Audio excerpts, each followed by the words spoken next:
So in this video, I'd like to show how I made the dynamo bracket for the front fork of this old road bike. And it's got one of those, I guess, generic 12 volt, 6 watt dynamos on it that I got in a set that you could get on eBay and Amazon and stuff like that. And so the way I planned to do this was through a technique that I understand is referred to as hammer forming. So I wanted to get like a metal bar of some sort and sort of make a form in wood and basically hammer and use that form to kind of hammer this bar into the shape that I wanted to get into. So the first step was to make the form in wood, and the way I made this form was I first got the measurements of the bike fork. So this here is like a cross section of the bike fork. I got the length of the bike fork, and once I got the length, I compensated for the thickness of the bar because you know, the let's say theoretically, like if this fork were to sit into this form, and if I wanted to put the bar around it, like there would be like an extra 1/8 inch all the way around. So I had to add like an 1/8 of an inch here and an 1/8 of an inch here. So altogether, the length of this relief would be about 1/4 of an inch greater than the length of the bike fork. And similarly, I did it for the depth of the relief. So I got the width of the bike fork, then I divided it by 2, and I added an 1/8 of an inch. But this turned out to be a mistake because if you like make each half of the dynamo bracket conform exactly to a half of the bike fork, what's going to happen is they're going to meet perfectly in the middle, and you won't be able to put any clamping load on the bike fork, and it won't hold onto the fork sturdily. So, and I'll show that later in the video, that issue that I had. And the material that I'm using is this 1/8 inch thick aluminum bar, which is 1 inch wide. And I don't know what kind of grade of aluminum it is, but it's pretty soft. And I think that's a good thing. That's going to make it easier for me to form it. And I also think that, you know, it's going to conform better to the bike fork. So I'll take a bit of a measurement here of like the area where I want this bracket to be on. And so this, and then I'm going to add like 1/4 inch to like compensate for the thickness of the bar, because I want it to kind of like wrap around neatly on this.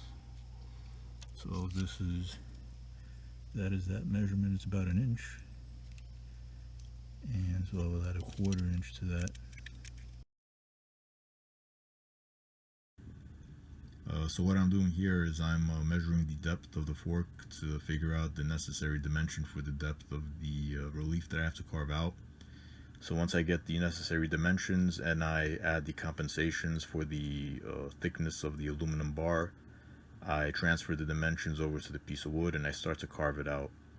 And I'm using a 1 inch wide chisel, and that simplifies the process because I'm going to be using a 1 inch wide aluminum bar, so that makes it easier to kind of keep the profile a uniform depth.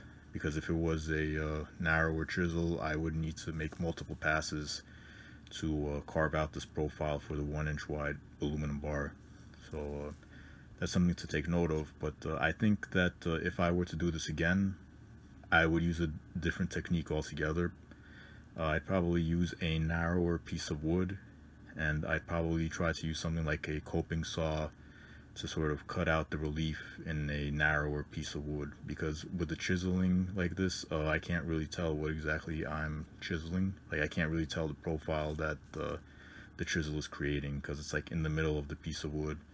So yeah, I think using something like a coping saw on a narrower piece of wood would result in a more accurate sort of profile of for the relief.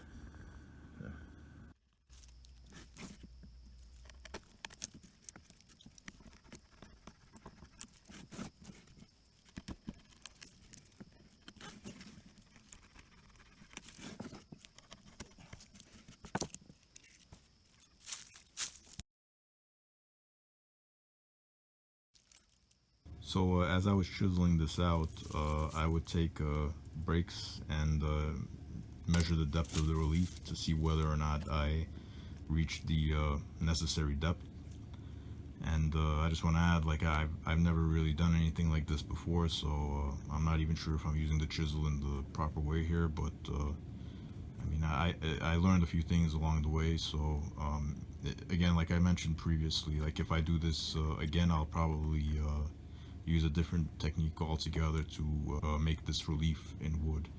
Um, and I probably will make a maybe at least one more video about it because I want to make another bracket for another bicycle that I have. So I'll probably use the other technique I mentioned by using like a coping saw or something instead.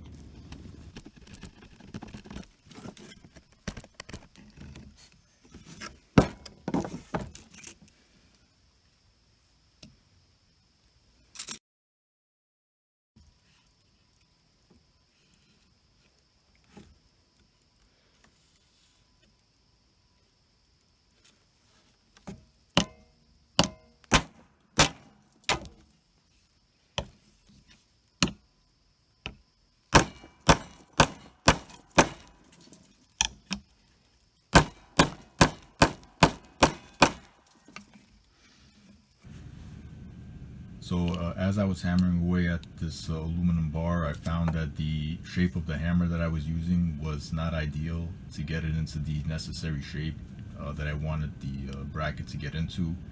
So I decided to use some sockets to help form the bracket into shape. And I understand that it's not advisable to strike these kinds of sockets with hammers because they can theoretically shatter or crack or something like that. But in this case, it turned out okay, and I mean the aluminum's soft, so it probably wasn't too harsh on the sockets.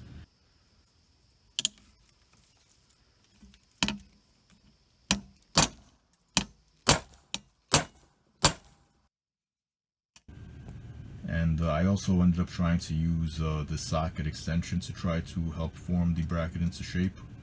And the reason why I use the socket extension is because it has a flat tip on the end, and I was thinking that the flat tip can kind of help shape the bracket into the form that I wanted it to get into, because I wanted the middle section of the bracket to kind of be a bit more flat to kind of conform a bit better to the bike fork. But this turned out to not really help out that much in that case, so I ended up using a different method later in the video.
So at this point I decided to test fit that half of the dynamo bracket against the bike fork, and what I found is that that middle portion of the bracket, it was a little too rounded. It was more rounded than I wanted it to be.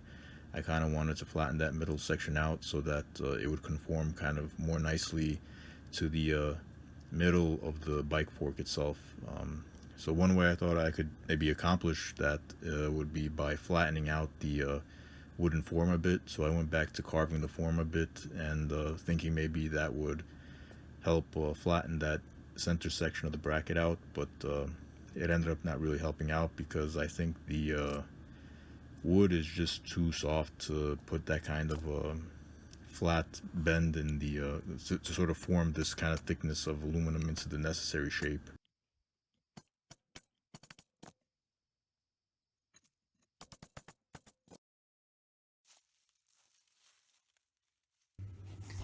And at this point, I start to work on the second half of the dynamo bracket.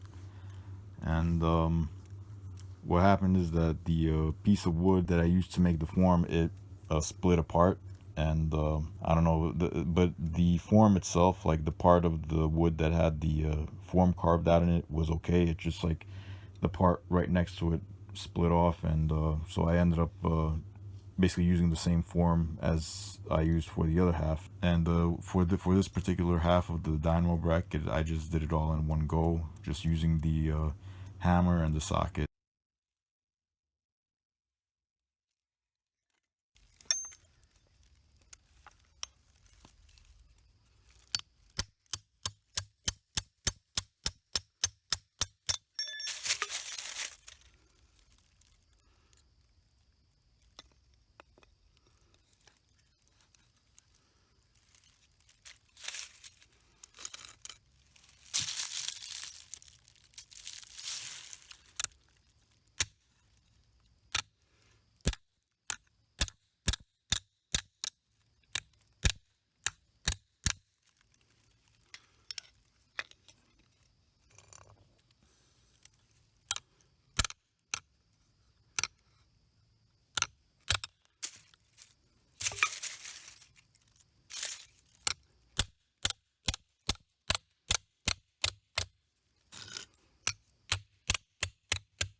So at this point, I completed the majority of the forming of the two halves of the bracket, and here I'm test spinning it against the bike fork, and this right here illustrates that issue that I brought up towards the beginning of the video, where if you make each half of the dynamo bracket fit half of the depth of the bike fork, then the two halves will meet perfectly in the center, and you won't be able to put any clamping load on the bike fork. So this kind of illustrates that issue here. As you can see, the tabs of the bracket are touching each other, and there's no bolts or anything. So to resolve this issue, I just hammered the brackets flat a little bit. I put them basically back on a piece of wood and just hammered it as shown in this video here, because I didn't get footage of the actual process, but that's basically all I did. I just gave them a few hits with the hammer to flatten them out, and that seems to be enough to allow for there to be a bit of a clamping load on the bike fork. So the next step of this process was to drill out the holes for the bolts. So I marked where I wanted the bolt holes to be, and I also marked an alignment mark onto both halves of this bracket. And I did that because I wanted the bolt holes to be aligned with each other when the bracket was clamped onto the fork. So I wanted to drill through both sides of the bracket at once, and to do this, I probably should have used something like a vice grip or a C-clamp to secure the brackets together more securely, but I used my bare hands and that was not the best idea here. So it went slightly out of alignment, but not too badly out of alignment. But it turned out kind of okay. But it would have been better to use something like a C-clamp or a vice grip to secure these two halves together for the drilling process. And that way, the bolt holes would be properly aligned when everything was clamped down onto the bike fork. But to remedy any kind of like alignment issue with this, you could kind of try to oval the holes out a little bit, and the bracket halves, they should kind of like self-align at that point once you try to clamp it onto the bicycle. And the drill bit that I'm using in this case is a 1/4 inch diameter drill bit. The bolts that came with the Dynamo, they were M6, so I'm going to be using M6 bolts on the Dynamo bracket. M6 is a 6mm diameter bolt thread, and 1/4 inch is just like 0.35 millimeters greater in diameter, so it works out okay. You don't need to make these particular holes precisely 6mm. If anything, a little bit of wiggling room will help with like aligning the two halves of the bracket onto the bike fork.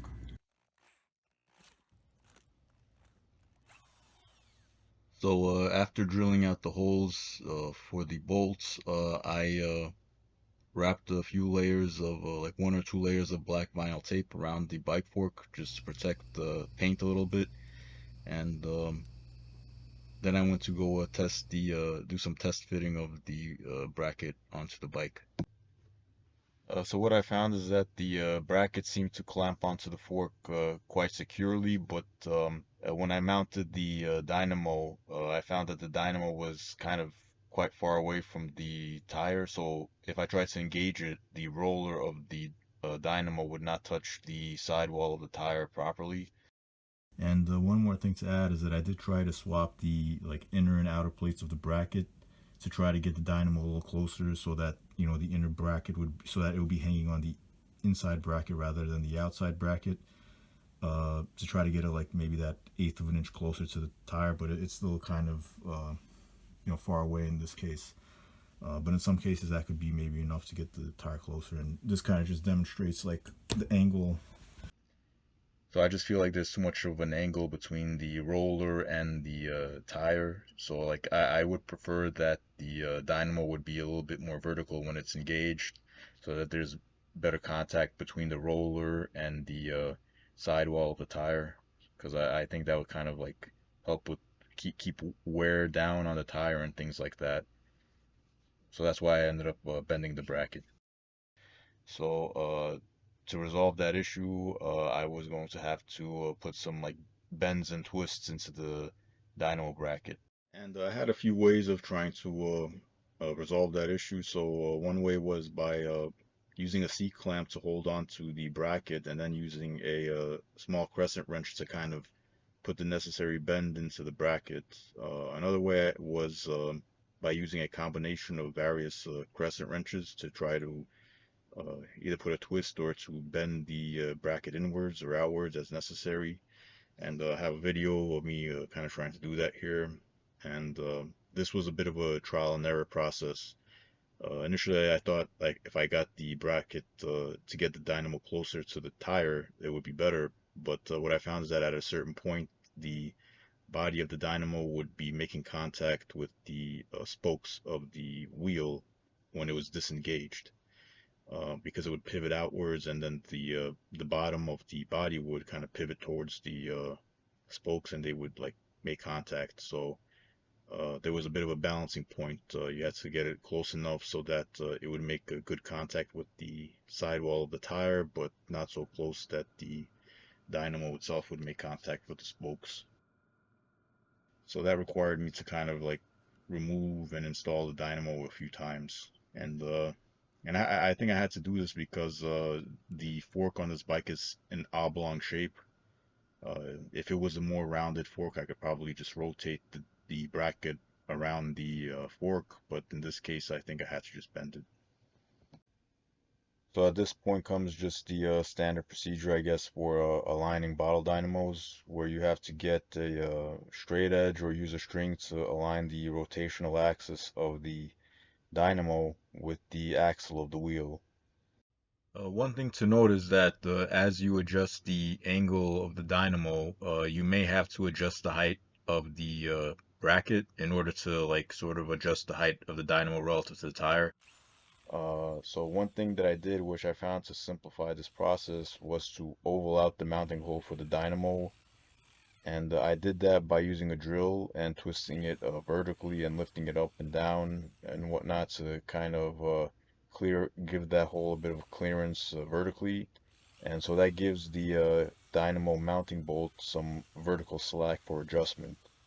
That way the bracket itself doesn't have to be at the perfect height to align the dynamo for the fine tuning. If I didn't have that ovaled out, I would have to loosen the bracket, then move it up and down slightly, and then retighten it a few times to get that level of fine tuning.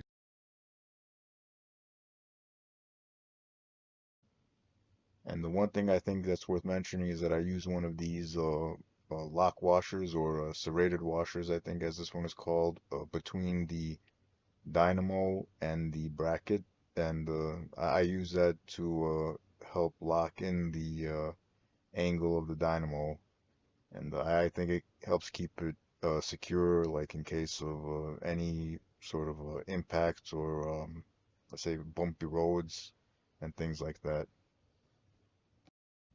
And one more slight adjustment that I did is I flattened out that middle section of the bracket. I ended up doing this like 1 or 2 months after I did the like initial installation and stuff, but I kind of like realized I had this piece of metal that was like a 1/4 inch wide metal bar, and I decided to try to use it to flatten the center section of the bracket. So here in this video, I'm kind of showing how I tried to do that, and I'm not doing this in an ideal manner, but it did work. And now that I'm looking at it, I guess there's probably other ways I could have done this.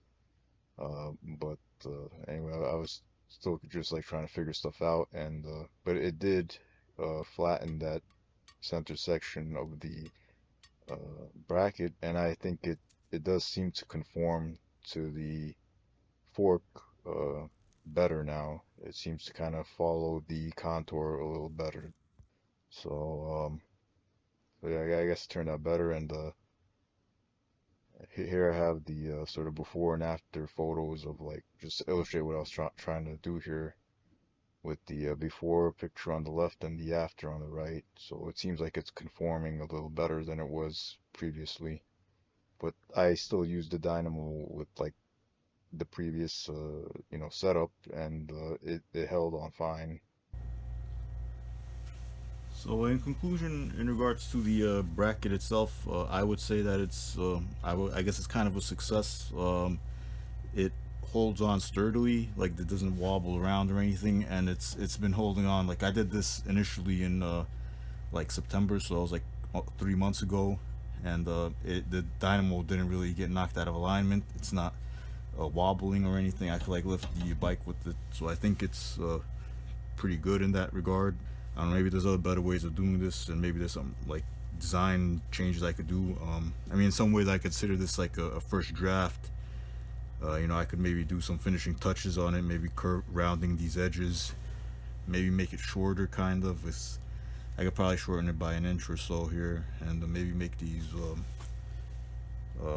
bolt holes maybe a little bit closer to the fork and make it more compact and stuff. But overall, I think it's been a success. So, thank you for watching.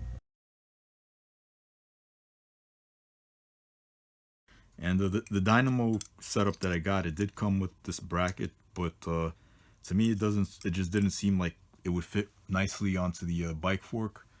Like it seems like these edges here, they're too harsh, and the opening is kind of narrow. From what I've seen, it seems like they intend this to be used on like the rear chainstays or something, like the rear part of the bike frame, not the front fork. So since I want, like, I mean, I guess I could have installed it on the rear, but for some reason I tend to prefer the dynamo on the front wheel. That seems to be like the classic setup. You know, when you ever see the older bicycles, they seem to tend to have the dynamo on the front fork, and it's like some of those bikes that have the built-in dynamo brackets that have the sort of, they come from the factory with like a, I don't know, welded on a dynamo bracket or something. It tends to be on the front fork. I don't know if it's, I don't know if there's any benefit or pros and cons to that, but I did have a dynamo on the rear chainstays for a while on a different bike, and I was using like the regular kind of dynamo bracket. What I found is that sometimes my foot would like knock into it, so maybe it is better in some ways. Maybe there's more clearance kind of on the front wheel, and especially if you want to add like a bike rack on the rear, maybe it's better to have the dynamo on the front.